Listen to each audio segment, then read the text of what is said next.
Buenísimo. Bueno, Está. ahí estamos. Esto es un poco más informal que en general lo que me toca presentar y demás, así que le doy la bienvenida a todos. La verdad que está buenísimo encontrarse en un espacio así, bien sincrónico y bien cara a cara, ¿sí? Donde no tengan que vernos por YouTube, como venimos haciendo las transmisiones, sino nos podamos ver así, lo cual exige que tengamos como norma esto que les decía al principio, de que cuando empiece a hablar Ruth, muteemos los micrófonos para no complicar el tema del sonido. Las preguntas las hacemos a través del chat y Andrea va a recoger esas preguntas y las vamos a ir haciendo, ¿sí? Y a medida que vayamos trabajando lo que Ruth nos propone, cada uno puede hacer esa pregunta en el chat y vamos viendo si lo hacemos en el momento o lo hacemos al final, ¿sí? El espacio este lo propuso Andrea, ¿sí?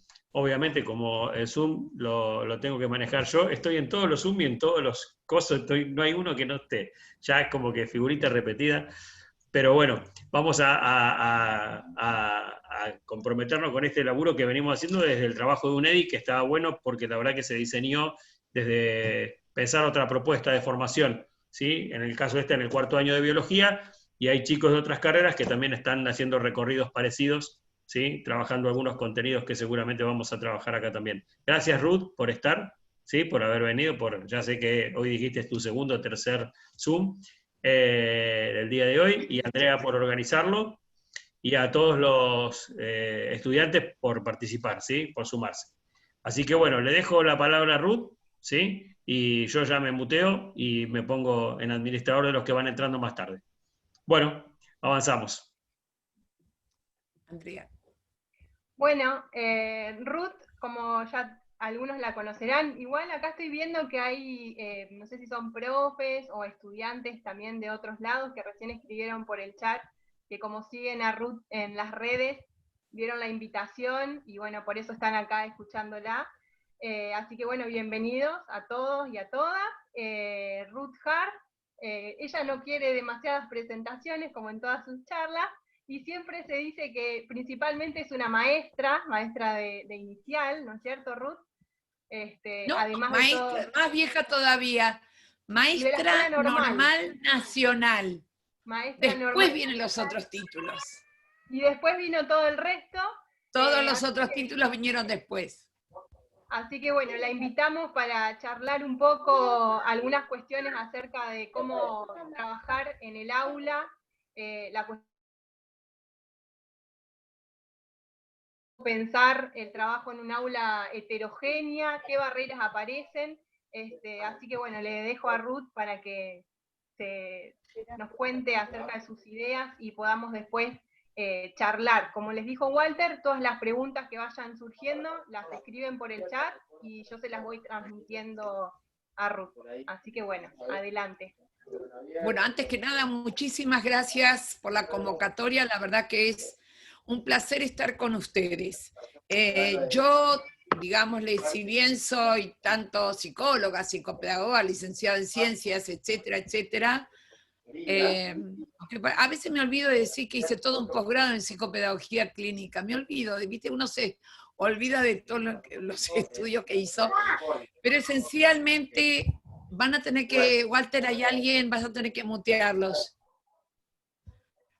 Hay alguien, alguna de las cosas que me interesa compartir con ustedes tiene que ver, si bien la idea era qué hacer en el aula, a mí lo que más me preocupa es qué pasa dentro de nuestra cabeza cuando hablamos de este tema de la diversidad. Porque en realidad mucho de lo que hacemos o no hacemos tiene que ver con nuestras concepciones, las nuestras, no solamente las que leemos en los libros, sino las que nosotros tenemos. Y muchas de ellas están atravesadas por un término bastante difícil que podríamos denominar posturas ético-ideológicas. O sea, lo que quiero decirles es que nada existe de neutralidad en esto. Lo que uno haga o no haga tiene que ver también con esas concepciones. Yo voy a compartir con ustedes algunas de las ideas, las puse en un Power. No traten de tomar nota ni nada por el estilo. Yo lo preparé, perdón, esta es mi familia. Si no atiendo, se me ponen locos. Sí. Hola.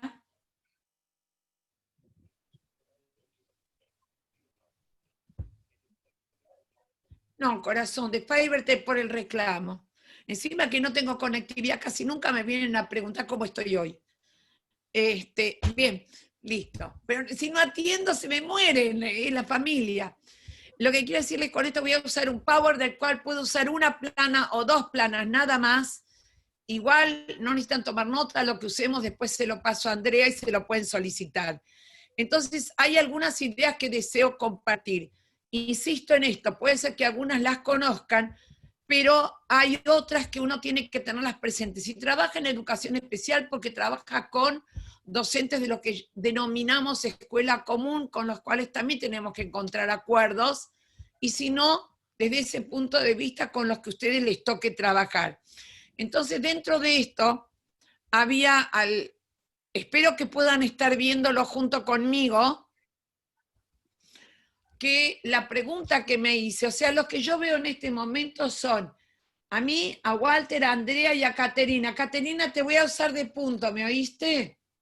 Vos me haces así o así porque no veo a todos. ¿Está claro? Bien.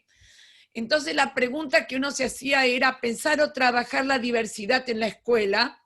Vuelvo a repetir que la pensé para toda situación. Y las primeras cosas que me pregunté fue esto de jugar con los términos o con las palabras. Una es, si nosotros usamos el término diferente, nos sale diferencia. Si hablamos de diverso, nos sale diversidad. Pero lo que me interesó por sobre todo es que encontré un tercer término, que es el término distinto. Y entonces la pregunta es, ¿qué me sale de distinto? No me sale distintez porque el término distintez no existe, pero lo que sale es el término distintivo. Y distintivo, que también tenía que ver con eso que uno llevaba, el distintivo que implicaba esto me hace perteneciente a tal o cual cosa, me lleva a plantearles lo siguiente. Hay una frase que se usa habitualmente para explicar todo esto que dice, todos somos diferentes. Y parece un mantra, un lema que uno repite, todos somos diferentes. Yo quiero pedirles o llamarles la atención para el hecho de que usar la frase, todos somos diferentes, es, voy a decir algo difícil, es un oxímoron. Es algo que tiene una contradicción interna. Si yo digo todos, anulo el diferente. Si yo digo diferente, no puede ser todos. Entonces, cuando alguien me dice, ¿qué quieres decir con esto? Que yo preferiría que en lugar de usar la frase, todos somos diferentes, empecemos a usar la frase, cada uno es único. Y fíjense ustedes que esto no solamente es cierto, sino que está defendiendo el derecho a la singularidad de cada uno, a la identidad de cada uno. Y yo podría preguntarle a cualquiera de ustedes, ¿qué es lo que te hace único? Y entonces Andrea puede decir, a mí lo que me hace única son los anteojos que tengo puestos. Caterina puede decir, a mí lo que me hace única es que hace una semana que tengo flequillo. Yo puedo decir, a mí lo que me hace única, y esto es cierto, que me casé 4 veces. O sea, lo que quiero decirles es, cuando nosotros usamos esta idea de no solamente y simplemente todos somos diferentes, sino cada uno es único, ahí ya estamos en otra categoría de análisis y donde un docente puede preguntarle a sus chicos, ¿qué te hace único? O sea, ¿qué es lo que vos te sentís que te hace único? Y puede ser que alguien te diga, a mí lo que me hace único es que no sé música, o lo que me hace único es que toco el bandoneón, pero quiero decir que ahí estamos rescatando lo que es más importante, esa singularidad. Yo puse a propósito estas 3 imágenes porque dije que esto de distinto, de diverso, de único, tiene que ver, por un lado, con las suficientemente y claramente denominadas discapacidades, no voy a usar eufemismos. En el otro, lo que hablamos de esto que se llama diversidad cultural, de los contextos culturales, y en la otra imagen está directamente la sociedad, en la cual cada uno es único. No solamente visto desde afuera, sino visto desde cada uno. Y por el otro lado, lo que quería decirles es, habitualmente, cuando hablo de habitualmente, no estoy hablando del año 2020, sino que esto viene desde la historia de la humanidad. Siempre lo habitual ante las diferencias eran unas actitudes donde se la borraba como con una pseudo igualdad. O sea, cuando decimos todos somos humanos, es cierto, pero la pregunta no es verdad o no, sino la pregunta es qué intención está por debajo. La intención que está por debajo es anular las diferencias con esa pseudo igualdad. Todos somos argentinos, todos somos humanos, todos somos, en cuanto usamos el todos, hay que ver si por detrás no hay una especie de intención de anular la posibilidad de la unicidad, la singularidad.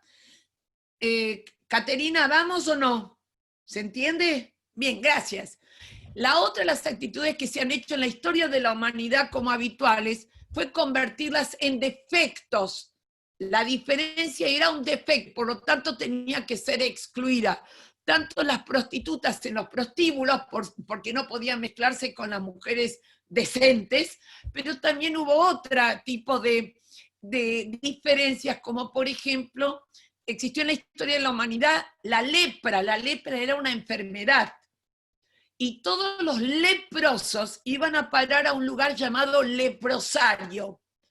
¿Y qué tiene de interesante pensar esto? Es lo siguiente, y les pido que lo piensen conmigo.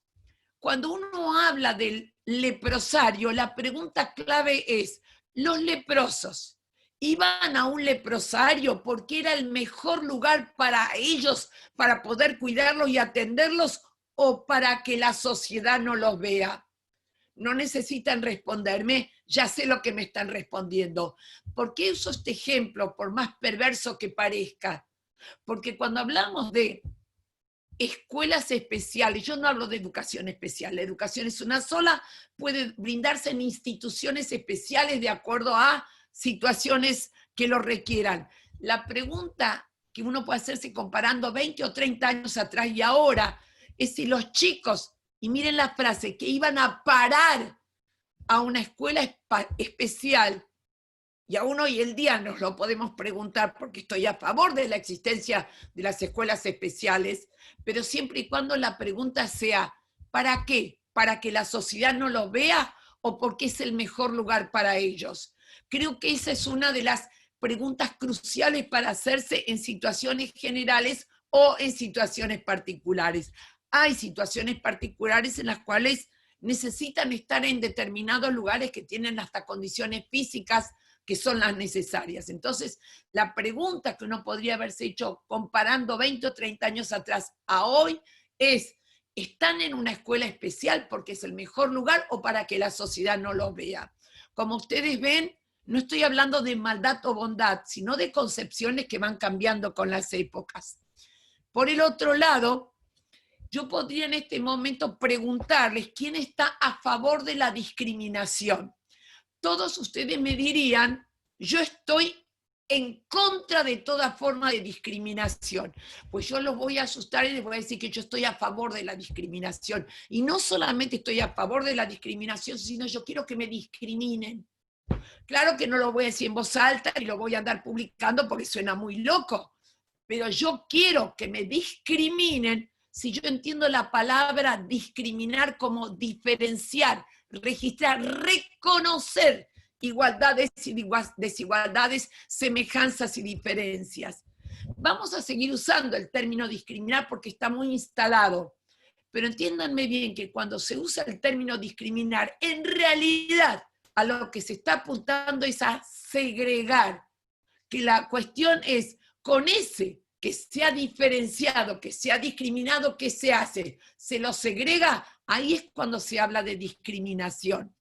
No es juego de palabras, recuerden que las palabras no transmiten significados, provocan significados, y es muy importante que nosotros sepamos esto, de reconocer la diferencia no es sinónimo de anular su existencia o de desplazarla, sino de ver dónde puede cada uno estar mejor. Por el otro lado, se usa también a nivel de Naciones Unidas, que estamos a favor de la tolerancia. Y yo también me cuestiono, porque si yo digo tolerar, podría decir que unos cuantos de los 20 o 30 que hay en este momento, hace como 10 minutos que me están tolerando. No sé si les gusta el término. Entonces la pregunta es si tolerar es aguantar, como diría, miren la pobre cara de Mafalda, aguantar, soportar, sufrir, resistir, disimular, sobrellevar, cargar con. ¿Y cuántas veces ante situaciones de esas diferencias de las cuales hablábamos, confundimos tolerar con aguantar? Por eso es cuestión de continuar pensándolo en todos los ámbitos. Lo que sí es cierto es que la intolerancia, y por favor miren la imagen, porque cuando yo estoy hablando de intolerancia, ya pronto me pongo en el segregar, y del segregar me agrego también al acoso escolar o al bullying o a todos los formatos que ustedes quieran. Y implica el rechazo del otro por lo que hace, por lo que piensa, por lo que es.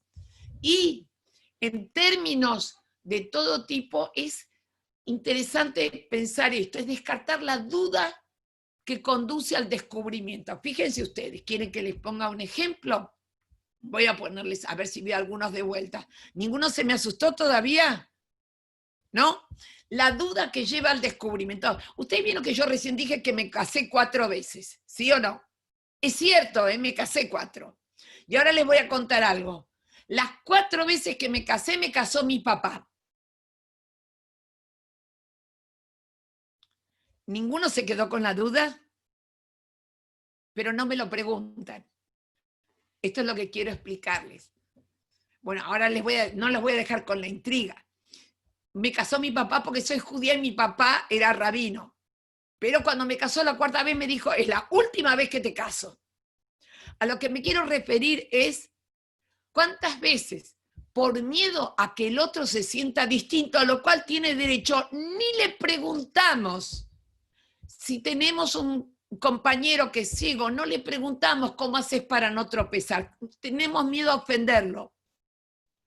O sea que no siempre, eso es cuestión de que cada uno vaya percibiendo lo que puede pasar. Lo que intento dejar en claro, preguntarle al otro no implica automáticamente ni segregación ni intolerancia. Para muchos, el preguntarle ¿y cómo haces para esto? Implica me importás, me interesa. No estoy diciendo poner en evidencia a nadie. Cuando ustedes estén trabajando como educadores o los que ya estén trabajando, ustedes conocen a su grupo y van a saber qué pueden preguntar y qué no pueden preguntar. Pero lo que les pido es que entiendan que la duda en sí misma no necesariamente lleva a la segregación o a la anulación del otro, sino que muchas veces implica me importa, me interesa, no me puedo imaginar cómo te las arreglas, contámelo. Permitir que puedan contar el modo en el cual están o se las arreglan, etcétera, en muchos casos realmente es algo que lo permite. Por el otro lado, la otra de las cosas que quería ir planteándoles, entonces, que la tolerancia implica no el te aguanto, sino que la tolerancia es respeto y cuidado. Te respeto, tomo del otro lo que tiene de distinto, que además me enriquece. A nivel de pensamiento yo aprendo mucho más con el que piensa distinto que con el que es mi espejo. Y a todos nos pasa lo mismo. Y es disfrutar. Yo quería, el año pasado se hizo un foro internacional de inclusión y equidad en educación. Y me pareció que son sumamente interesantes, son 8 compromisos, rápidamente, y dice qué es lo que tenemos que darnos cuenta. Y fíjense, esto se dijo el año pasado. Primero, todo empezó con la discapacidad, pero hoy vamos más allá. ¿Por qué? Porque tratamos de ver todo lo que tiene que ver con la inclusión, la incorporación de todos los alumnos que están excluidos por diversas razones o en riesgo. La idea 2, tenemos que hacernos la pregunta por los estudiantes. ¿Quiénes son? ¿Qué necesitan? ¿Qué pueden lograr? En lugar de preguntarnos qué tienen, qué les pasa, por qué están aquí y no en otro lugar. O sea, esto es lo que se planteó el año pasado. Después se lo pueden recoger ustedes también, pero me importa que lo sepan porque son construcciones bastante nuevas.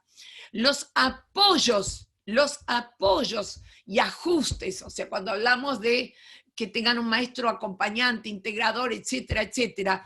Pero detrás de una verdadera educación inclusiva es que todos los estudiantes puedan 3 cosas: acceder, participar, pertenecer.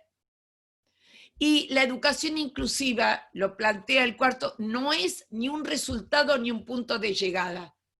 Y acá es algo que a mí me importa mucho. Yo no pregunto, ¿ya están incluyendo? Porque es un proceso constante y que es un camino que nunca llega al fin, así que hay que prepararnos para transformarse cada día. Quizás Walter puede, y Andrea, recordar, pero hace bastantes años atrás decían claramente, los chicos con síndrome de Down llegan hasta acá. Hoy en día ya es bastante habitual que digamos, no sé hasta dónde llegan, no sé hasta dónde pueden llegar. Quizás tendremos que cambiar los modos de enseñar, de prestar atención, pero no hay absolutamente un tope que diga hasta acá llego. Entonces, desde ese punto de vista, es un proceso constante. Por el otro lado, hay que eliminar lo que en la escuela se da, y ustedes lo han pasado, la lógica terrible de la competencia y el desempeño, quién llega primero, te pongo un punto más al que termina antes, etcétera, etcétera, y tratar de trabajarla desde la cooperación, la colaboración, pero además teniendo en cuenta algo muy importante, la diversidad de potencialidades que todos tenemos. O sea, los que no pueden una cosa, pueden otra. Entonces, tratar de encontrar de que no todo el mundo puede todo, porque en esta sociedad nadie puede todo, y justamente los lugares de encuentro hacen que hay algunos que puedan hacer algunas cosas mejor que otros. Por lo tanto, hay que ir repensando todos los lineamientos y las ideas curriculares constantemente. La idea, por favor, todo lo que tiene que ver con educación inclusiva, que ya enseguida lo retomaremos, pero entiéndanme, la idea creo que la compartimos, la idea de educación inclusiva en general, requiere de inversión pública. Pero la cuestión no es de inversión porque sí, sino que es directamente un asunto de dinero bien invertido, donde transforme directamente la escuela y el modo de enseñar y el modo de educar.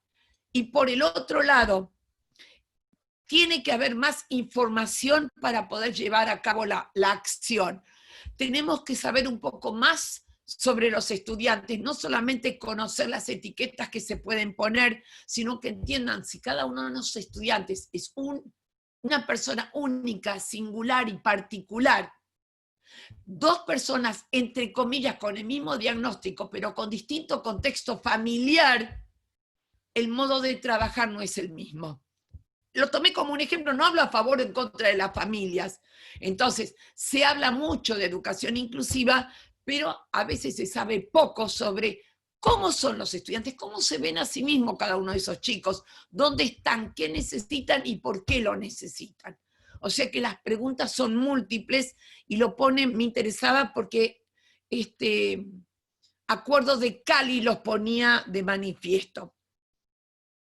Esta es una pregunta que ustedes ya saben la respuesta.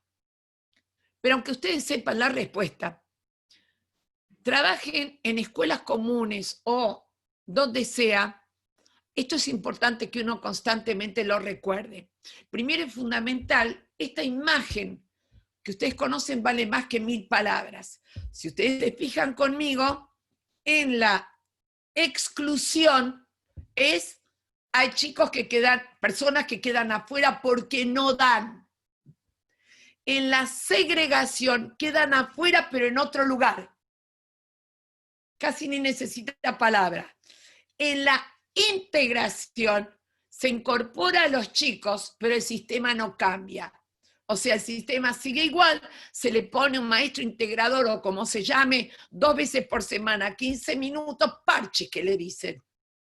Ojo, que eso, respecto de la exclusión andamos bárbaro. No voy a descalificarla, ¿no? Antes ni siquiera había integración. O sea, yo lo llamo etapas.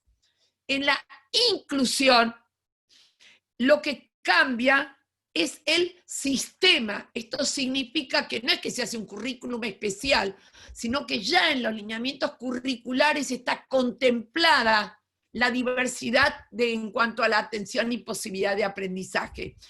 En la verdadera inclusión, no hay un docente integrador que viene 1 o 2 veces por semana, sino que ese docente integrador pertenece a la planta funcional, está en la escuela, como quien dice, disponible para cuando viene alguien que lo necesite. Forma parte de la planta orgánica funcional, conoce el proyecto institucional, conoce la planificación del docente y además no trabaja con un chico, trabaja con todo el grupo. O sea, esto requiere cambios en el sistema. Yo lo digo ahora, Andrea sabe que si hay más preguntas sobre esto, las vamos respondiendo, ¿sí? Entonces, insisto en que, si bien entiendo ¿y por qué uso los 2 términos integración e inclusión? Primero, porque los veo como etapas, pero en segundo lugar, en muchos lugares donde dicen nosotros ya estamos en la inclusión, cuando vos ves las prácticas son todavía prácticas de integración, o sea que no me voy a discutir, pero personalmente opino que en algún momento, serán ustedes los responsables de tratar de llegar, tenemos que llegar al camino, lo que podríamos denominar la convivencia. Pero la convivencia, esperen un momento, como una tercera etapa de integración e inclusión. Ejemplo de esto. Marina, ¿me ves? Marina, ¿me ves? Bien. ¿Alguna vez fuiste a un recital? ¿Fuiste a recital alguna vez? Bien. Sí, ¿Y en el recital puede ser que haya habido 1000 personas, 800 personas? Puede ser, es posible. Uh-huh. ¿Y vos te pusiste a preguntarle a cada uno de los que estaban al lado tuyo qué discapacidad tenía? No, claro que no. No. Bueno, a eso me quiero referir.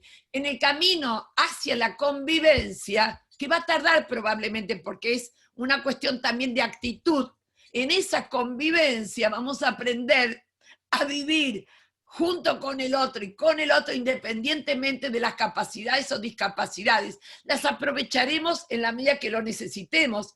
O sea, si es de noche y no veo un pomo, en buen castellano, entre un sordo y un ciego, me quedo con el ciego que me conduzca. Que en ese caso me va a saber guiar en la oscuridad mucho mejor que yo sin anteojos.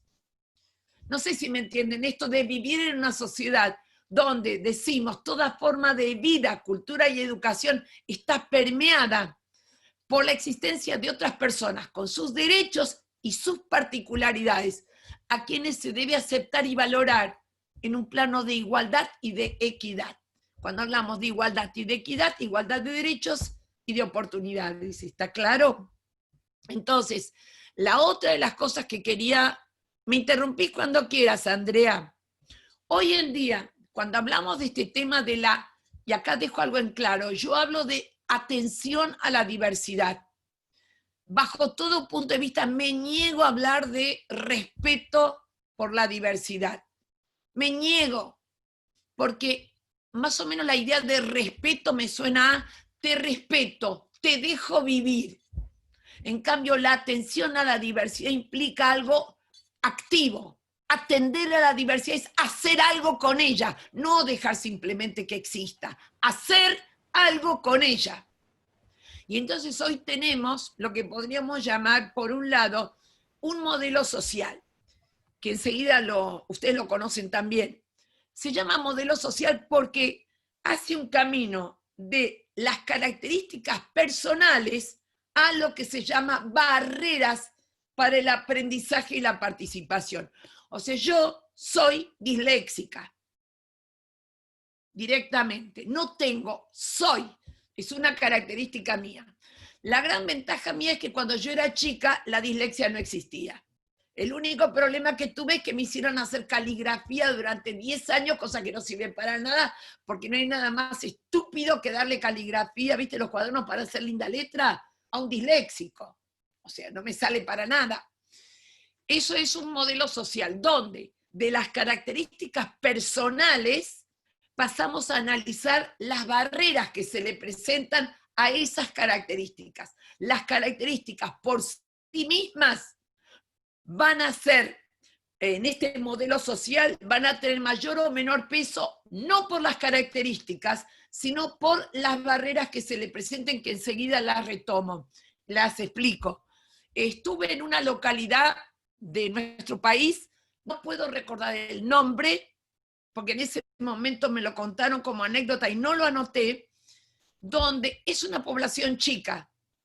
Todo el mundo maneja lenguaje de señas. Por lo tanto, en esa localidad, la comunicación con el otro no se ve trabada, porque todo el mundo maneja lenguaje de señas. Y yo el otro día puse en mi muro de Facebook una foto, en general no pongo de todos mis nietos porque me matan, pero esa la puse porque era muy, muy buena. Me mandó, yo tengo una de mis nietas vive en Australia y está, acaba de cumplir 4 años, está en sala de 3, y está con un dedo así porque 3 años le están enseñando lengua de señas en el jardín.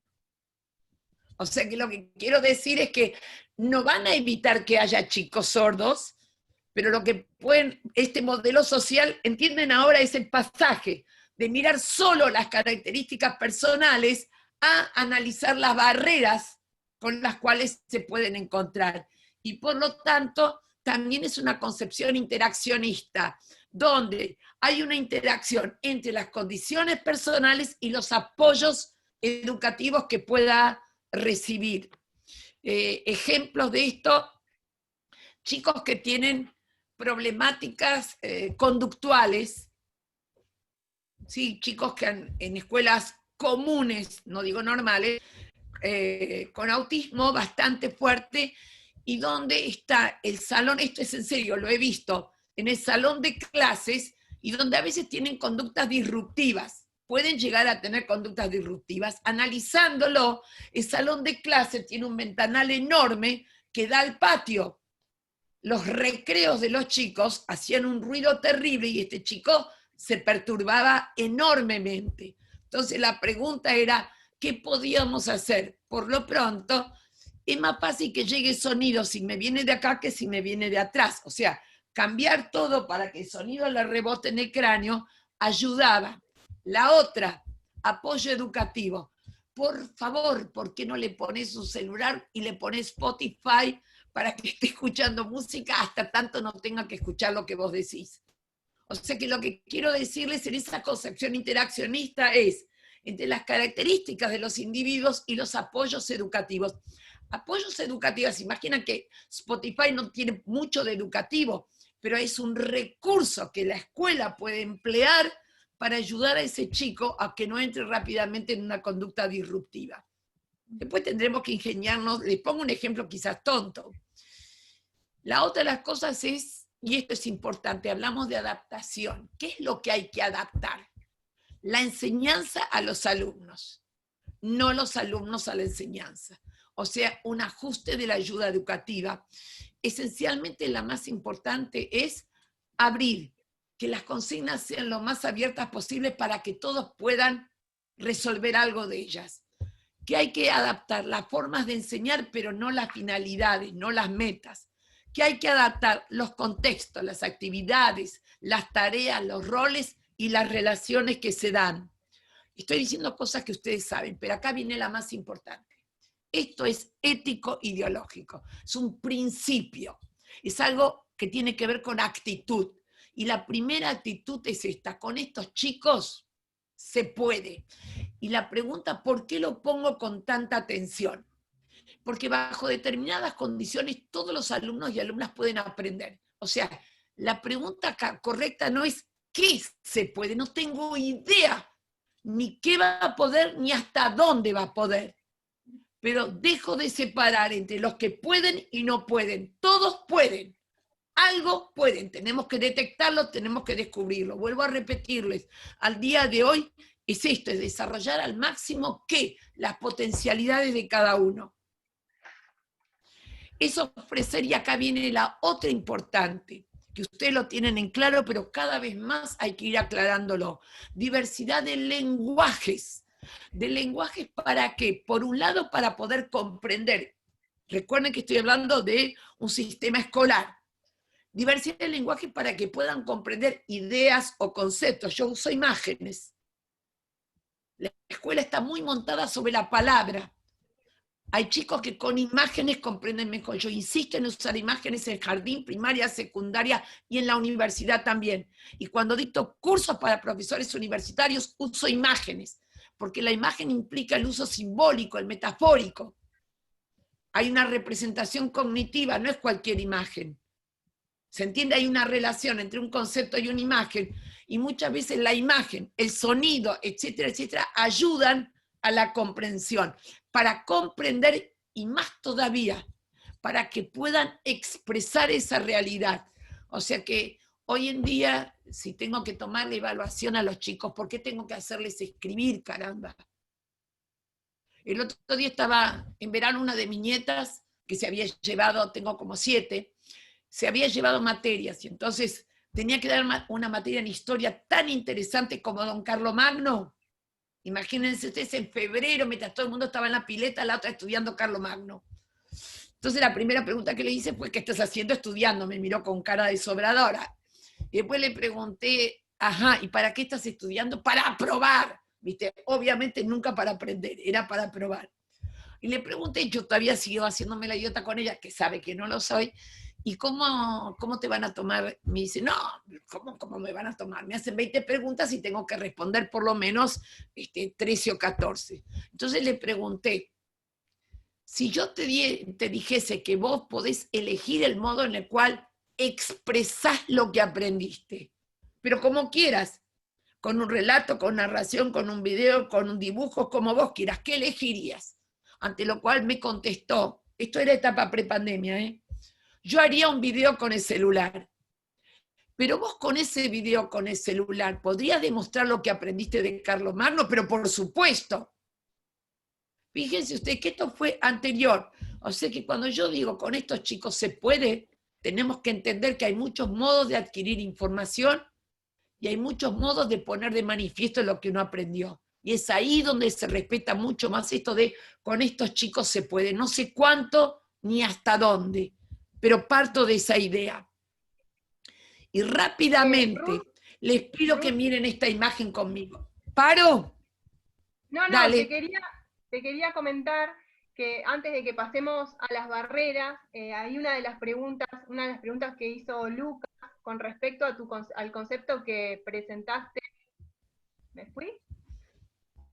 No, estoy acá. Yo dejé la imagen. Sí, no, dejé de verlos, por eso. Ahí está. Que había uno de los chicos, Lucas, que está acá, que él preguntaba, bueno, obviamente que todo esto que vos nos contás, un poco ella lo sabe, tanto a la presencialidad, cuando estábamos en el aula, y ahora, bueno, con la virtualidad hubo muchas cosas que tuvieron que cambiar, y bueno, por ejemplo, con respecto a esto que vos hablabas recién de las imágenes, del uso de los videos, tuvimos que utilizar otras herramientas, principalmente obligatoriamente, o sea, no tuvimos otra. Y él me preguntaba, él quería saber, por ejemplo, qué pasa ahora en la virtualidad con el tema de la segregación, ¿no? Bien. Todos sabemos que existe, que hay cuestiones en la escuela actual en donde todavía hay segregación de ciertos sectores o ciertos grupos o alumnos en general. Mira, vamos a tratar de entendernos. Una cosa es hablar de exclusión, o sea, donde no están pudiendo llegar. Segregación es el acto por el cual voluntariamente se los pone en otro lugar, voluntariamente. Lo que hay en este momento de excepcionalidad es exclusión de determinados sectores. La pandemia no inventó la desigualdad, la puso de manifiesto y la amplió, la visibilizó más. O sea, hay algunos que están excluidos porque no se cuenta con los elementos para poder acercarlos. Especialmente uno lo nota en este momento con chicos que tienen algún tipo de discapacidad, ¿está bien? La discapacidad como tal hace que no siempre pueda ser resuelta del mismo modo que cuando estamos en el edificio escolar donde hay maestro integrador o algún otro apoyo, tutorías, orientadores, etc. Cuando esto no es posible, o en lugares donde no hay bastante conectividad, que vuelvo a repetir, ya, ¿se entiende por qué no digo segregación, sino exclusión?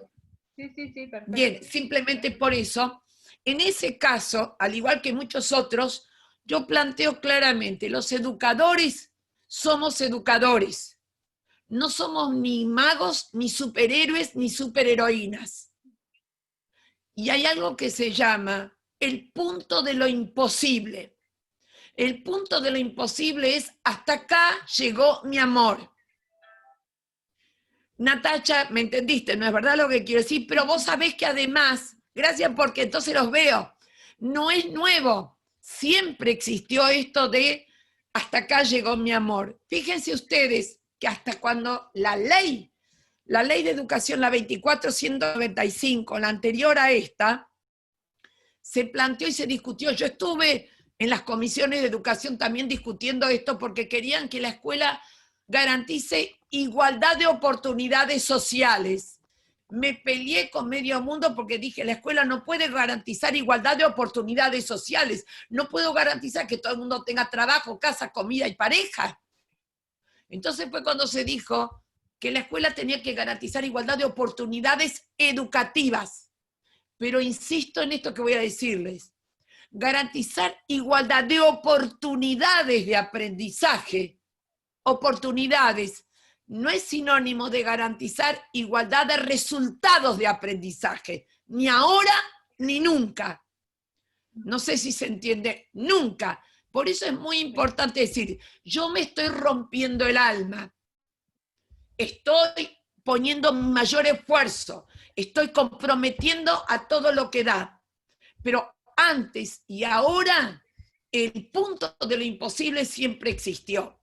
En los casos de chicos con determinadas discapacidades, en este momento se ponen más en evidencia y se nos acerca más al punto de lo imposible. Hay cosas que uno solo a veces no puede y que sabe que se necesita otro tipo de conexión y otro tipo de contacto que quizás esta situación no las permite. Lo único que tenemos de bueno en este momento es que se ha ampliado la idea de equipo. Yo insisto en que a nivel educativo podemos hablar de equipo.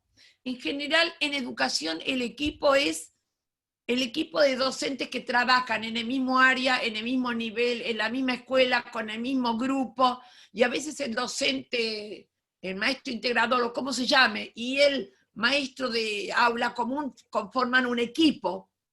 Pero hoy hay otro paso más que me resultó muy interesante, que es, hemos llegado a algo que figura en los marcos teóricos, pero ahora se hace, que es lo que podríamos llamar comunidades de profesionales.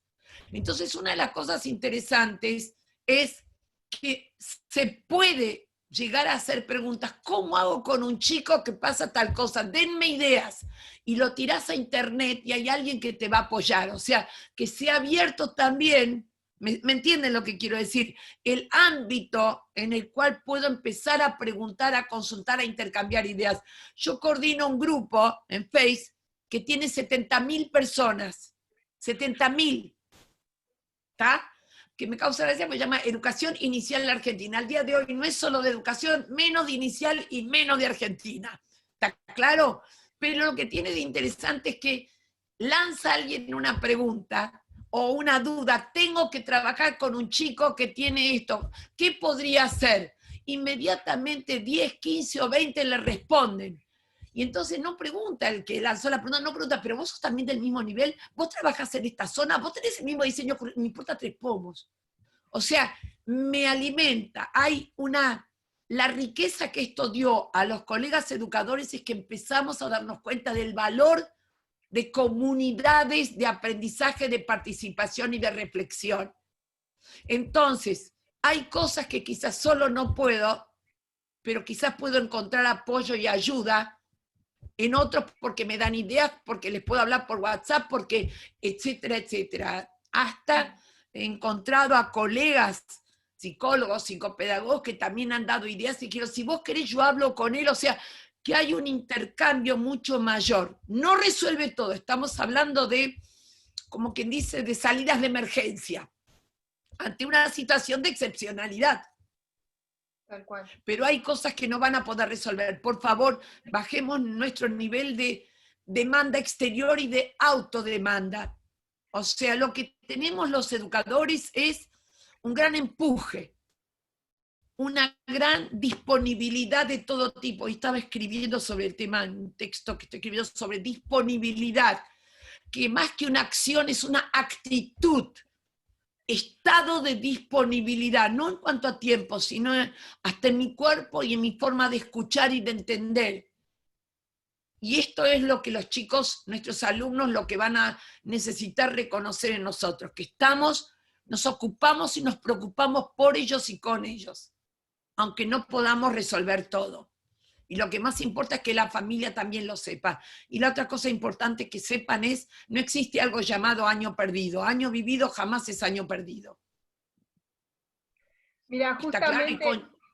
justamente Sí. recién en el chat escribió una profe de Entre Ríos, donde decía que, bueno, que ellos tienen casos de alumnos que requieren de una integración curricular, y que sus familias tienen que pagar para que la maestra integradora esté, y como hay familias que no lo pueden hacer, son las mismas profes las que están haciendo la integración de los totalmente. contenidos. Por eso mismo necesitamos... Mira, yo te voy a decir una cosa que fundamental, estoy totalmente de acuerdo con eso. O sea, en algunos casos sé que hay obras sociales que pagan a un maestro integrador para que vaya.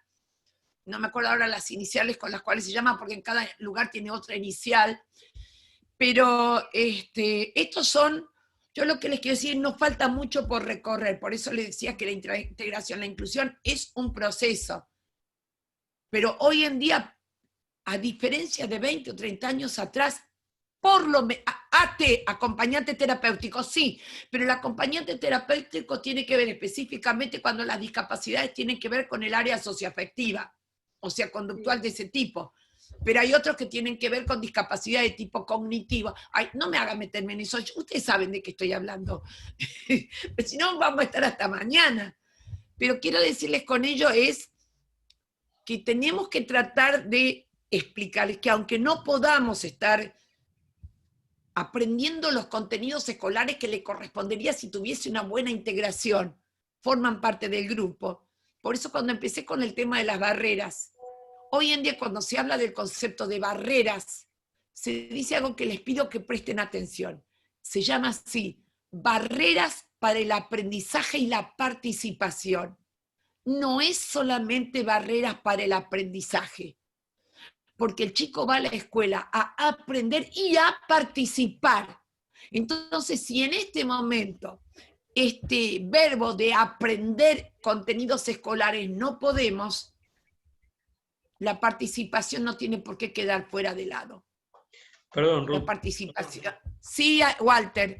Me quedaba pensando un poco en esto, porque nosotros lo discutimos bastante con los chicos también. Por ahí me queda claro que hay políticas públicas que todavía están como muy retrasadas respecto de poder avanzar sobre la atención de esta diversidad, el poner esto un poco más sobre la mesa, ¿no? Qué sé yo, y decime si me equivoco. Digamos, sin certificado de discapacidad es como bastante complejo laburar con las obras sociales para que las obras sociales te provean un acompañante pedagógico, y la articulación a veces con especial para que venga el MAI o la MAI, también a veces es bastante complejo, con lo cual hay como ciertos formatos que parecerían que es bastante difícil romper, en donde por más que vos tengas ganas, voluntad y esfuerzo, el formato escolar resiste algunas condiciones que debería abrir, ¿no? Yo creo que una de las cuestiones más vinculadas al tema de la inclusión tiene que ver con romper ciertas lógicas del formato escolar actual, que por ahí estos tiempos nos está ayudando como a repensarlas, ¿no? Digamos, no se aprende solamente... O al revés, está ayudando a repensarla. Mira vos, que vos decís lo de ese maldito certificado de discapacidad. Por eso. Es una perversión el certificado de discapacidad. Entiéndanme bien lo que quiero decir, es una necesidad perversa. O sea, yo he luchado contra es que nombrar que salga la ley de dislexia, ante lo cual me vinieron la Sociedad Argentina de Dislexia a decir, ¿cómo estoy en contra? Le digo, yo soy disléxica, hay que tirar, vos no debes ser disléxica. Vinieron acá y le dije, háganme la prueba y van a ver si sí o no. O sea, yo no necesito que me pongan una etiqueta. Ahora, el problema radica que sin esa etiqueta no tenés un apoyo del Estado. Eso es una vergüenza. No sé si me entienden. O sea, el certificado de discapacidad es un ataque a la identidad. El certificado de discapacidad, traten de pensar lo que está diciendo. Es lo mismo que presentarte en algún lugar para que te atiendan y tenés que llevar certificado de pobreza. Ese tipo de cosas no ayudan, pero yo reconozco la necesidad. Me parece que el Estado legaliza a partir de eso, legaliza y estigmatiza a partir de eso, no solo el acceso eso estoy diciendo. al sistema, por eso te pido que me entiendas.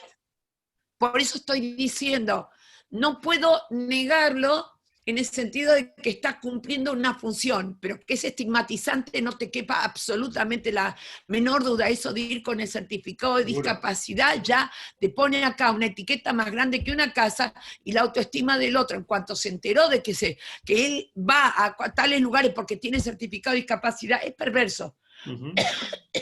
Bueno, como esto hay un montón de otras cosas que tienen que ver, pero lo que quiero decirte con esto es,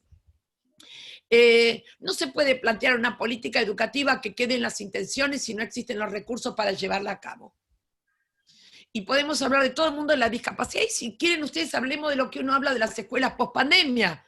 ¿De qué me hablas de las intenciones educativas de que podamos cumplir con protocolos cuando no tenés suficiente personal ni de limpieza, donde el único baño que tenés funciona cuando vos tirás el agua adentro? O sea, las intenciones son buenas y yo quiero que haya también entonces todos los elementos concretos, porque políticas educativas no son sinónimos de prácticas. Las políticas educativas tienen que llevarse a la práctica concreta, y esto nos pasa en todos los niveles. Y lo vamos a sentir ahora más que nunca. No me agarre con eso, porque el otro día estaba con el ministro en un conversatorio y me preguntaron si quería opinar y dije que no, porque él habla de políticas educativas y yo de educación. Entonces salta alguien y me dice, vos no necesitas hablar porque se te nota en la cara. Digo, bueno, está bien que se me note. ¿Qué voy a hacer? El otro decía cada cosa y yo decía, ¿por qué no vas a la escuela? Anda a la escuela y mirá lo que está pasando. Por favor.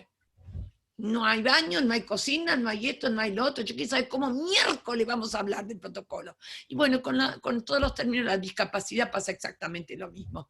Hay políticas públicas, ojo, estamos muchísimo mejor que hace 10, 15 o 20 años atrás.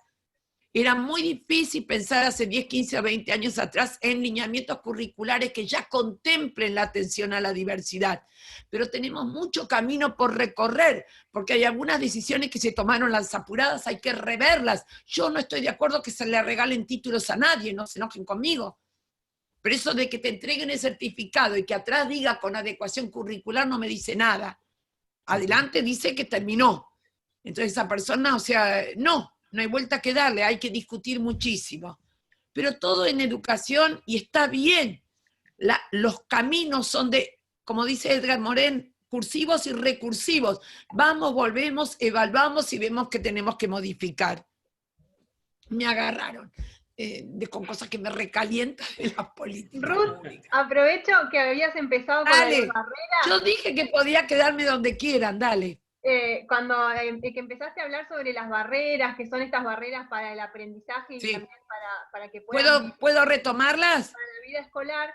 Sí, hay una de las chicas que quería saber también, siempre pensando en la pandemia, ¿no? En esta situación de excepcionalidad que estamos viviendo. ¿Qué pasa con las barreras familiares? ¿Cómo como docentes, como profes, cómo podemos ayudar a que esas barreras Bien, solamente quiero que vean una imagen para que entiendan bien lo de barreras y después contesto a esta y voy a ir respondiéndola. Esta imagen, ¿ahora la ven? No. ¿Andrea se ve? No. Gracias, porque me olvidé de poner dividir. No te preocupes. Dividir pantalla, me la salteé. Ahí está, listo. Compartir pantalla. Ahora está. Solamente, ¿ahora sí? Sí, ahora sí. Bueno, entonces, espérate un momentito. Listo, ahora sí la pueden ver. En esta lo que me interesa que vean es porque ustedes conocen esta imagen y habitualmente lo que conocen son dos. En la primera donde habla de igualdad, quieren ver el partido de fútbol o de lo que sea, igualdad, le ponen a todos el mismo cajoncito. En la segunda que hablamos más bien de equidad, de acuerdo a cada uno lo que necesita, le ponemos cajones de distinto tamaño. Pero la tercera es la que habla de las barreras. ¿Por qué miércoles no tiramos la valla abajo en vez de ponerle tanto cajoncito? O sea que más o menos dicho en dibujo o en ironía, lo que está diciendo es no solamente es igualdad o equidad, sino directamente cómo luchamos contra estas barreras. Y simplemente lo que quería decirles es que estos conceptos están tomados de dos tipos llamados Ainscott y Booth. Tengo que escribirles para ver qué es lo que dicen ahora en la época de pandemia, si coincidimos en nuevas barreras. La cuestión es esta. Las barreras, por definición, son las dificultades que cualquier alumno o alumna tuvo o tiene en su proceso de aprendizaje y en su integración y participación en la vida escolar. Lo que necesito, y cuando trabajo este tema con muchos colegas, les digo, por favor, tienen 5 minutos para pensar en qué barreras tuvieron ustedes. Ustedes saben que un porcentaje muy alto tenía que ver con el maltrato del profesor. Las que uno percibió pensando ustedes en su propia vida escolar, en su primaria o en secundaria. O sea, no tuvieron quizás barreras desde lo económico, pudieron comprarse los libros, pudieron tener acceso, esas barreras no tuvieron, otras, pero hay algunas que sí tuvieron. O sea, lo que les pido es que no miren solamente las barreras de los demás, sino que tomen esta definición empezando a pensar en las barreras que ustedes tuvieron. No dice si la pude eliminar o no, pero que eran barreras. Entonces, en estas barreras, fíjense ustedes, primero, esencial, nuestros propios pensamientos y creencias. Con estos alumnos no se puede. Eso ya es una barrera. Barreras sociales, barreras económicas, como decía muy bien Walter, recursos insuficientes en comparación con la demanda. Barreras políticas. ¿Qué es una barrera política? Esto es a nivel para que usted, ¿por qué la dejé? Porque esto demuestra cómo han ido cambiando las cosas. Si las autoridades los consideran ineducables. Ustedes no entienden claramente quizás esto históricamente lo que es. Pero cuando yo estaba como docente en nivel inicial, que fue el primer nivel en el cual trabajé, y tengo 74 años, así que allá lejos ya hace tiempo, y no es nostalgia lo mío, es para poder ver cómo algo es una línea del tiempo, se le tomaba a los chicos de sala de 5 un test que se llamaba el test de Lorenzo Filio. En algún momento lo pueden buscar porque es interesante buscarlo, que había que hacer una serie de recortes, de dibujos, etcétera, y los que no podían resolver ese test no pasaban a primer grado, eran considerados ineducables. ¿Se entiende esto? Por eso es importante saber que tenemos mucho, como dice Walter, mucho por hacer, pero eso no significa que no se haya hecho también mucho. Y las primeras que les quiero marcar, que ustedes son las que ustedes más se refieren, son las que llamamos biológicas. Biológicas porque vienen de bio, vida. Y ahí, sin poner etiquetas, ausencia o dificultad de movimientos, deficiencias sensoriales, alteraciones mentales, alteraciones psicológicas, enfermedades debilitantes, como por ejemplo problemas de nutrición, etcétera, etcétera, estas son barreras. Por el otro lado también hay barreras, y acá fíjense ustedes cómo estas inciden y aparecen con más fuerza ahora. Lejanía de las escuelas. La dejé, porque lejanía de las escuelas ya era desde antes, cuando teníamos chicos que tenían que caminar 10, 15 cuadras, que tenían que venir en burro o montados donde sea, o tenían que atravesar una montaña. O sea, recuerden que hablar de la escuela en nuestro país es el país, no es solamente una zona o no es la capital. Pobreza, desatención, deserción. Pido que entiendan esto, deficientes condiciones de vivienda.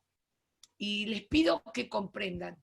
Cuando yo digo deficientes condiciones de vivienda, claro, uno piensa en la villa o en el asentamiento que tenga.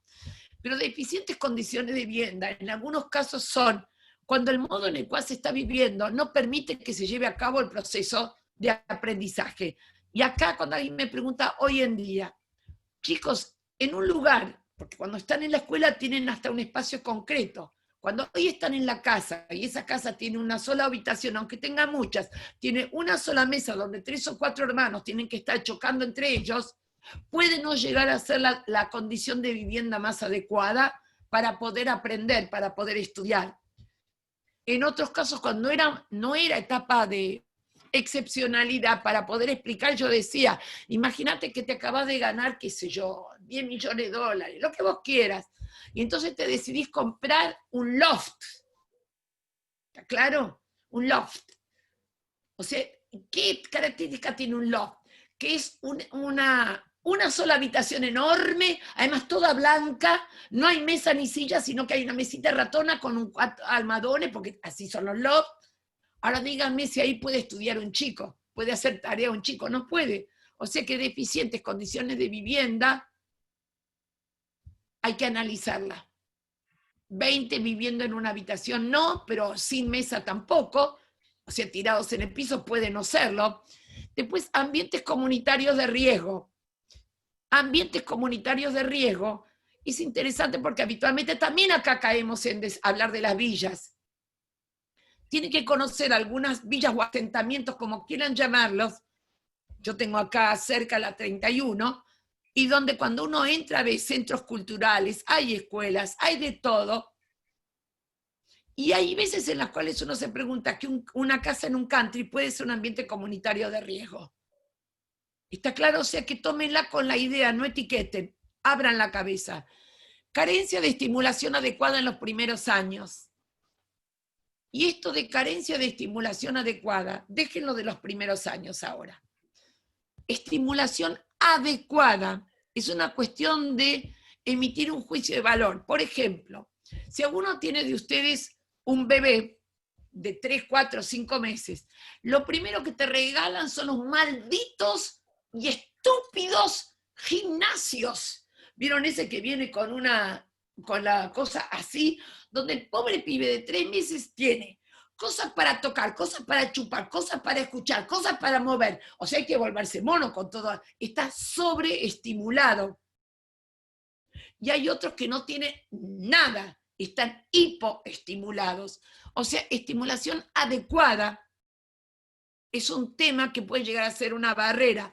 Y además a mí me causa gracia en este momento con el tema de las pantallas. En general, todos los psicólogos y pedagogos han hablado durante años, saque a su chico de la pantalla. Y ahora están diciendo, señora, préstele el celular al nene. O sea que de repente ahora dejó de ser tanto daño la pantalla. Entonces la cuestión es esta. La pantalla en sí misma no es ni dañina ni positiva, depende de lo que se haga con eso. O sea, por eso el término a discutir es estimulación adecuada en todo momento. Y luego, bueno, el poco o nulo acceso a actividades extraescolares. Quiero poner otra vez el acento en eso en esta época de pandemia. Fíjense ustedes que cuando alguien le pregunta, dejo de dividir, así los veo otra vez. Cuando alguien le pregunta a los chicos, ¿qué es lo que más extrañan de la escuela? Los chicos han respondido, y que tiene chicos lo sabe, el recreo y los compañeros. ¿Es verdad o no? La pregunta es, a los docentes no los extrañan porque los tienen. Dejémoslo eso en claro.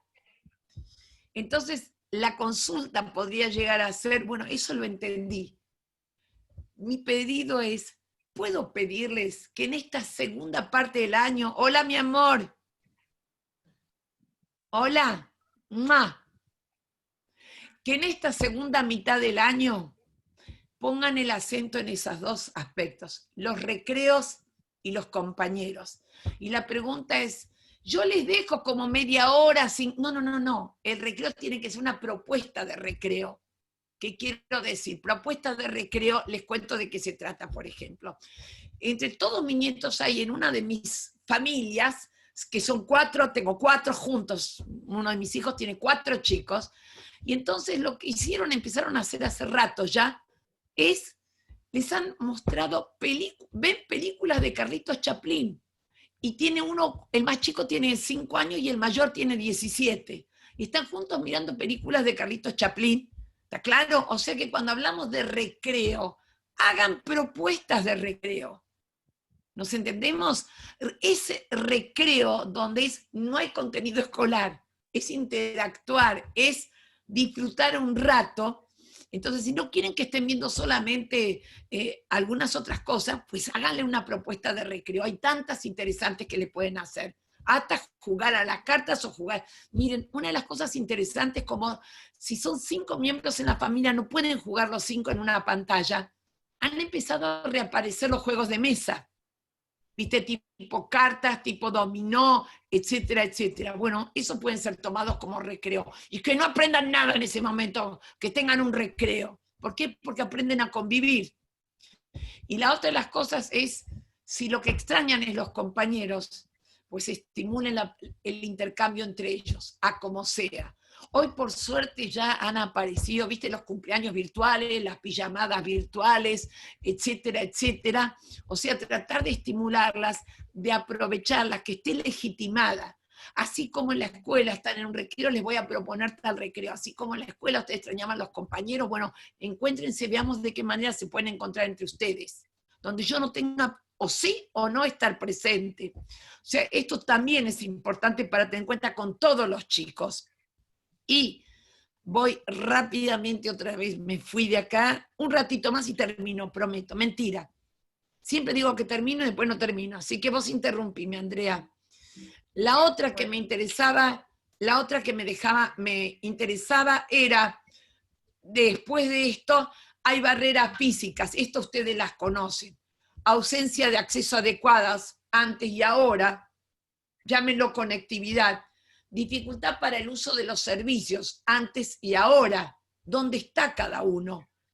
Aulas mal ventiladas y mal iluminadas antes, y en la casa puede haber ambientes que no son los más adecuados para realizar las tareas. Y por el otro lado hay poco, o sea, el ambiente familiar, el espacio físico puede no ser el adecuado. En la escuela y ahora empeoran algunas. Después, acá me interesa, estas son, y voy a poner el acento y con esto ya sigo con las preguntas después, Andrea. Hay barreras actitudinales. Hay barreras actitudinales. Y acá les pido que tengan la honestidad para ponerlas en primera persona. ¿Sí? Cuando ustedes la pueden ver en usted, no digan yo jamás podría, porque el primero que dice yo jamás podría es el primero que puede. ¿Está claro?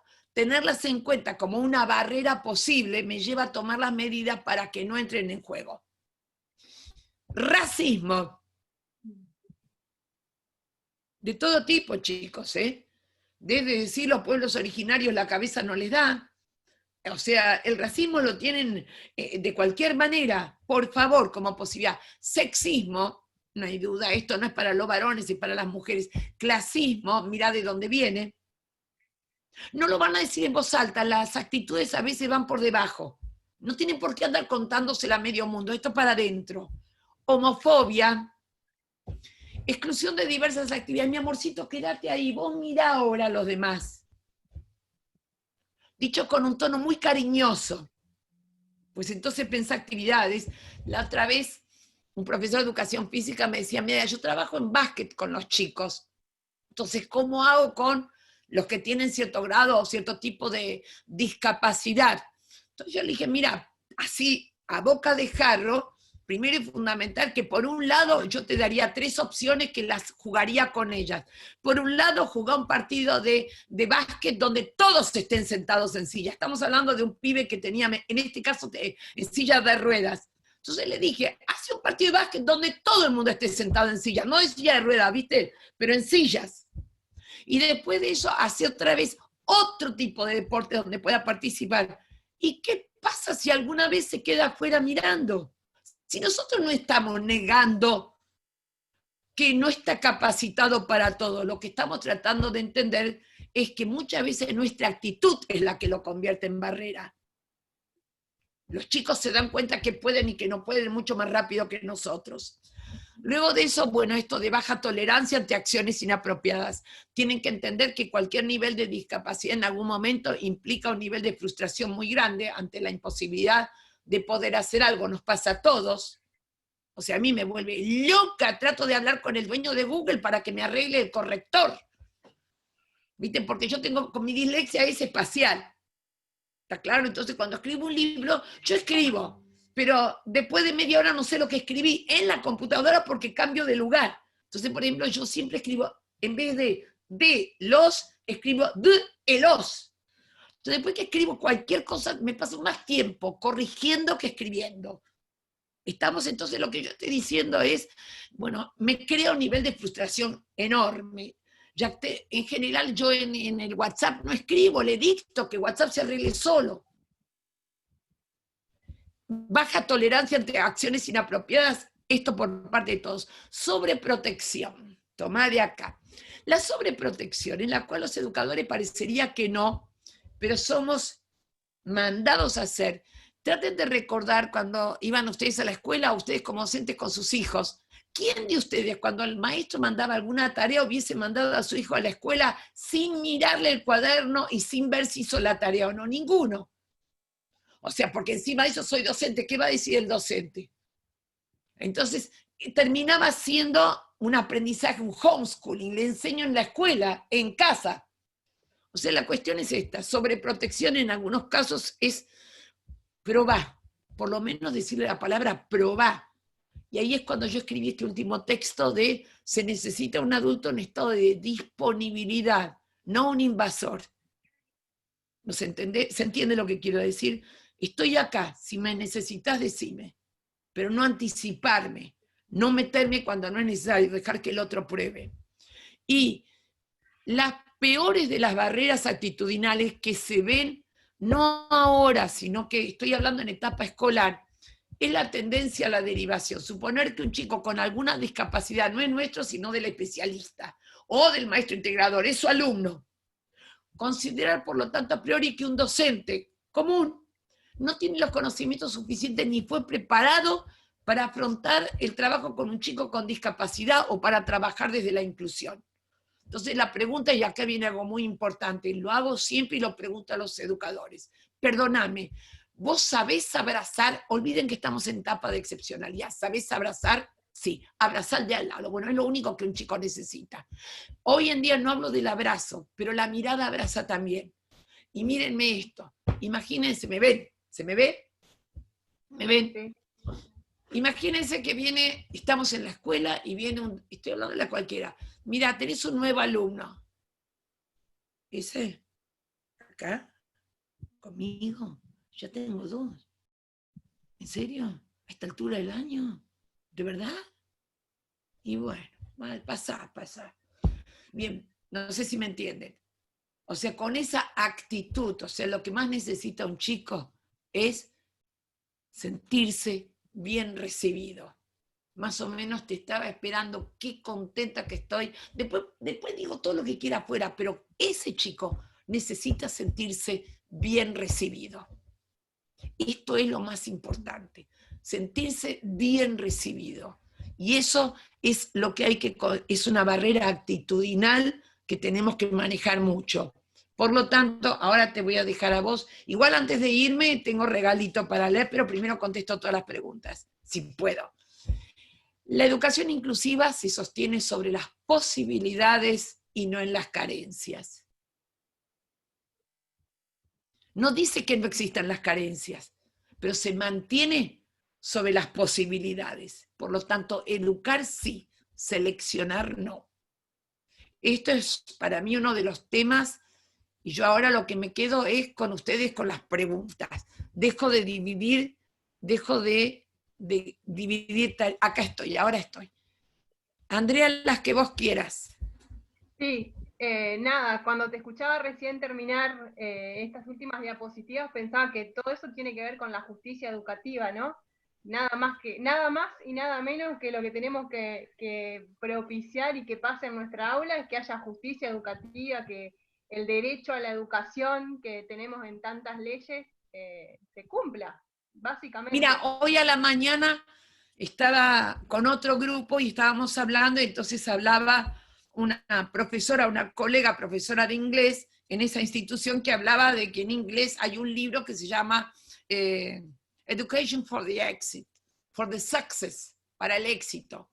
Entonces yo le decía que en realidad no tomo esa traducción exacta de success, suceso, sino que sea un suceso, no que sea un éxito.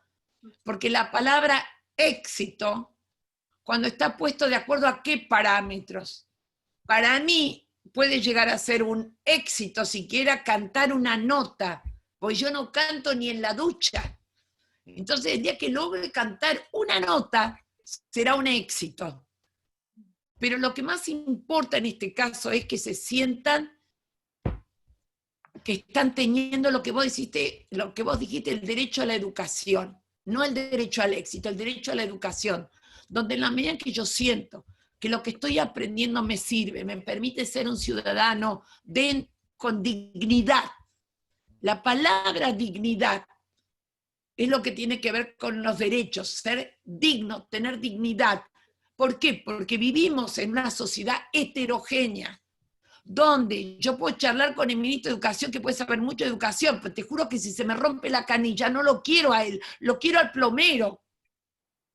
O sea, la cuestión es esta, si nosotros podemos educar para vivir en una sociedad que de por sí es heterogénea, y por suerte lo es, porque nos necesitamos, es una trama, es un imbrincado de posibilidades, es el educador el que tiene que registrar y valorar. Vos fijate que, puedo decirlo de esta manera, hay chicos con determinado tipo de discapacidad que pueden realizar una tarea y se los busca para algún tipo de tarea, porque tienen más resistencia al cansancio y a la repetición, y aguantan más el aburrimiento. O sea, se conoce perfectamente que hay tareas que son repetir una y otra vez, y una y otra vez, y una y otra vez lo mismo. Entonces lo necesitamos. O sea, en una sociedad, una verdadera sociedad o comunitas, es aquella en la cual lo que tenemos en común es la necesidad de ir todos juntos para adelante, uno solo no llega a ninguna parte. Entonces, cuando hablamos de las discapacidades, por supuesto que tengo discapacidades, pero el acento está puesto y qué puede aportar y de qué manera.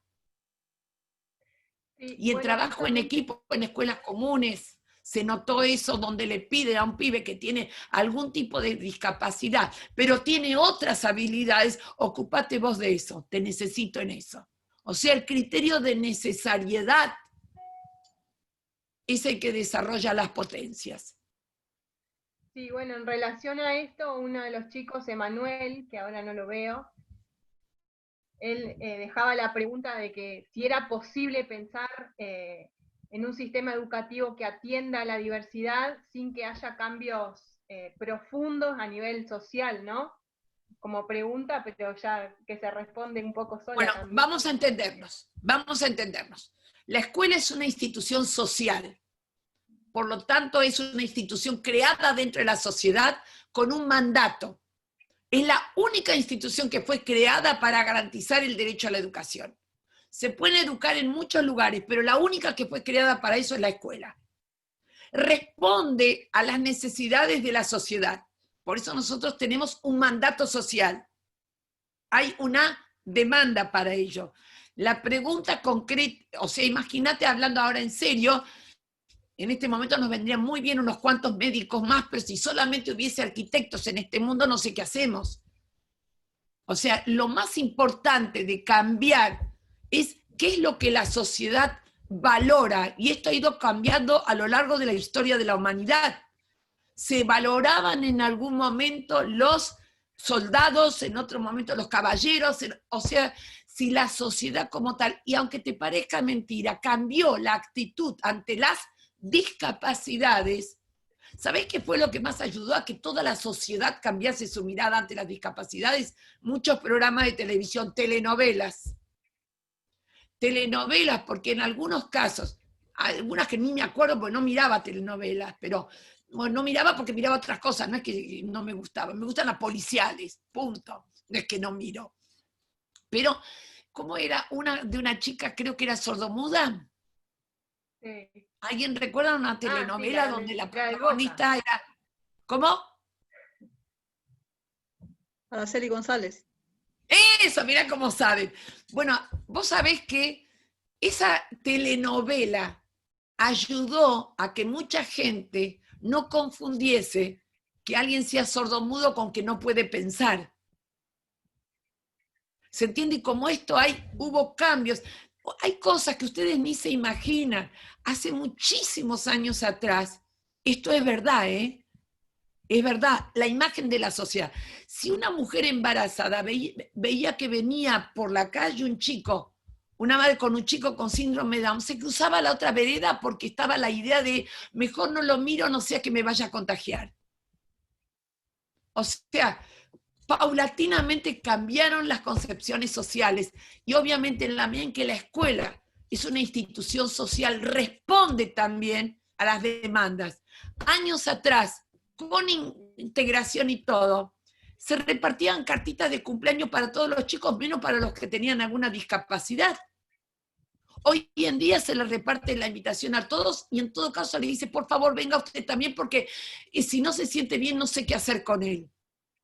Pero ya el nivel de exclusión, entiendo, de marginación, a nivel de concepciones sociales, paulatinamente ha ido cambiando. Y la escuela de a poco se apropia de ello. Lento, muy lento, pero yo soy positiva. Sí, ni hablar. Si no somos positivos, nos tenemos que dedicar a otra cosa, me parece. No es que sea ilusa, soy positiva en el sentido de que creo que se puede. Creo que se puede, pero hay cosas que vamos a tener que pelearlas más. Yo estuve en La Pampa hace un par de años y estaba el ministro de Educación y a mí me llamaron para hablar de educación especial. Ahí está otro de mis hijos. Esperate. ¿Sí? No sé quién sos, te corto. Listo. Y entonces estaba el ministro de Educación, presentó el congreso, era el primer congreso que se daba en la Argentina sobre educación especial. Entonces le dije, me imagino que ahora que saludé se va a ir. Me mira y me dice, no me voy. Le digo, bueno, aguántese lo que viene. Porque en ese momento lo primero que le peleé fue cómo trataban en las escuelas el tema de la integración y de la inclusión, que mucha palabra y poca acción.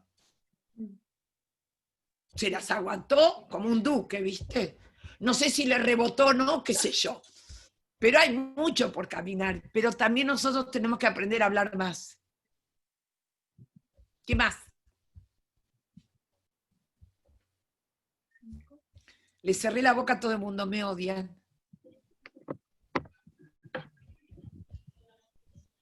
Chicos, si quieren abrir los micrófonos ahora y por ahí preguntar a ustedes, tenemos unos minutitos más.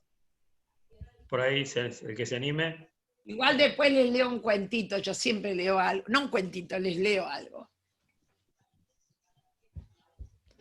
Bueno, esto era lo principal que quería un poco decirles acerca de, como ustedes ven, no estoy hablando específicamente de las escuelas de educación especial. Quiero que me entiendan por qué no estoy de acuerdo con hablar de educación especial. No es educación especial, del mismo modo que no existe algo llamado educación rural. Existe educación que se brinda en escuelas rurales. ¿Se entiende? Por eso no hablo de educación especial. Sí de educación que se brinda en escuelas especiales por características propias de lo que los chicos en un momento dado pueden llegar a necesitar, que quizás la escuela común no les puede brindar. Pero en algún momento vamos a tener que cambiar esa idea de educación especial, no es especial. Está claro, las estrategias, las modalidades, etcétera, podrán ser diferentes. Y bueno, ¿qué quieren? Para mí las palabras son importantes y expresan ideas y conceptos. Eso era una de las cosas que les quería agregar, porque dije antes que no estoy a favor de las escuelas especiales, de la educación especial. ¿Qué más, chicos? La otra, tienen que entender que forman equipo con los docentes de las escuelas comunes. Formar equipo es esencial. La otra, en la medida de lo posible, traten de, si tienen que trabajar en una escuela como maestro, como ayudante terapéutico, maestro integrador, en lo posible traten, si pueden, lo menos posible de sacar al chico. Lo más posible trabajar con todo el grupo. ¿Se entiende? Recuerden que los chicos van a aprender siempre mucho más de sus propios compañeros que de ustedes. Así que tratar de hacerlo con todo el grupo en muchos casos es importante, porque si no volvemos a la estigmatización. Pero puede llegar a ser necesario en algunos casos la ayuda o el apoyo. Y la otra de las cosas es confíen más en la cooperación y la colaboración del propio grupo.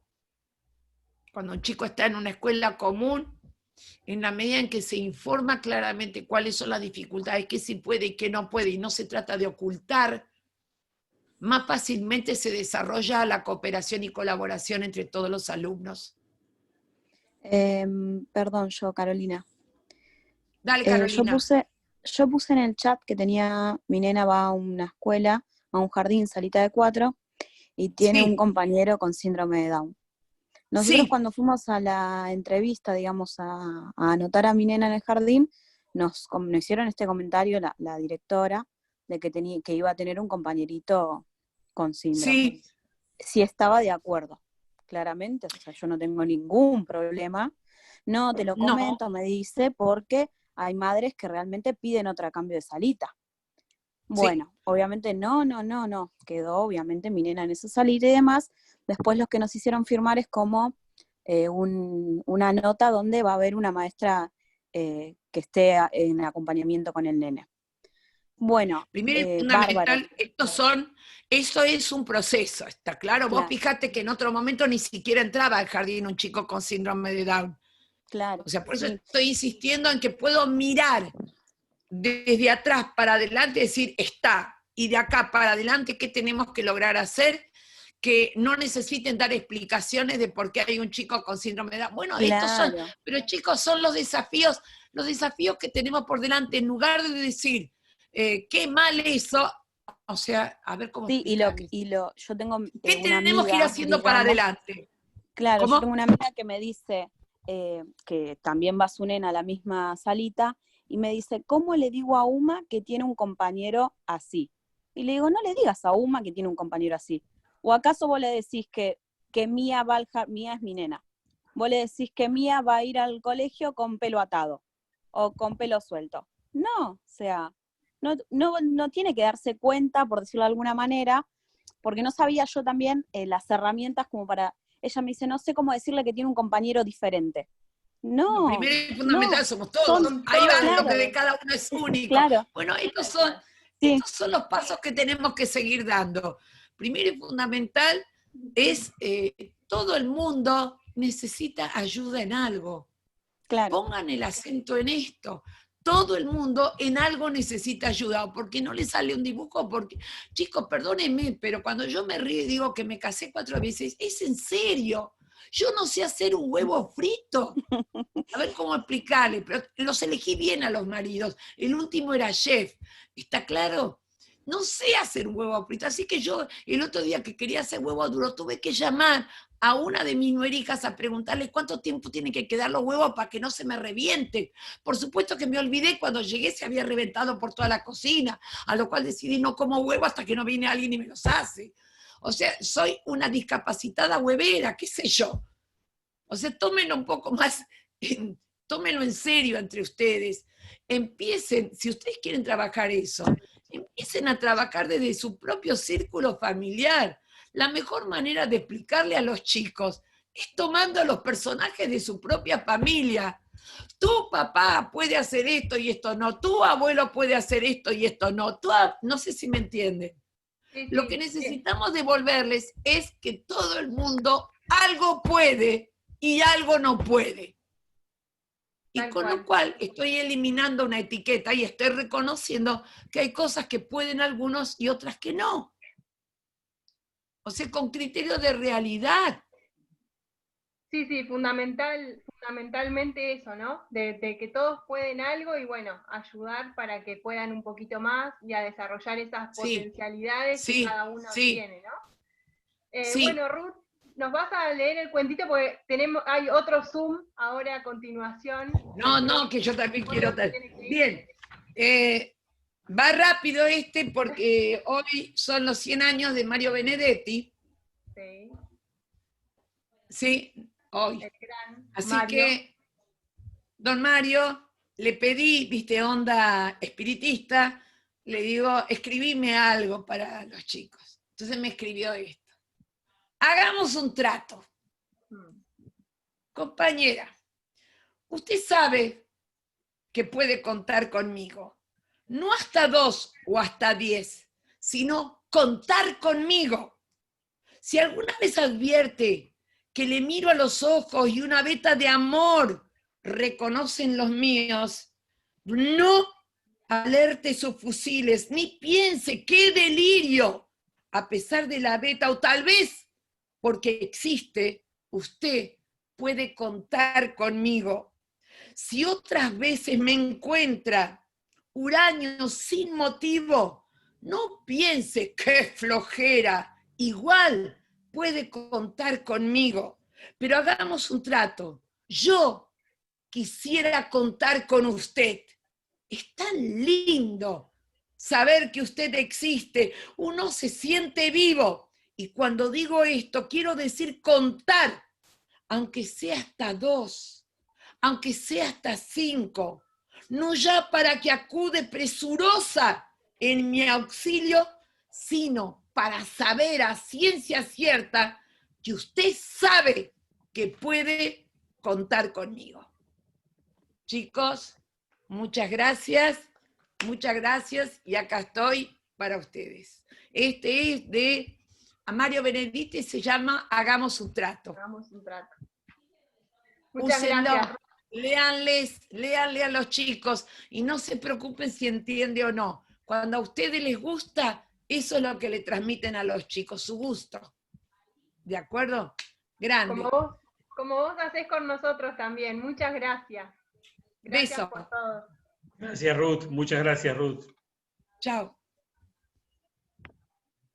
Bueno, gracias a todos por participar. Gracias, chicos, Gracias. chicas. Son buenos espacios, así que seguiremos avanzando sobre eso. ¿Sí? Chao. Está bueno, Gracias. está muy bueno. Gracias. Adiós. Gracias, Andrea. Gracias, Walter. Besos a todos. Chao, gracias. Chao. Gracias, profe, por permitirnos escuchar la Ruth. Estuvo muy bueno, me alegro que les haya gustado. Chao. Un beso.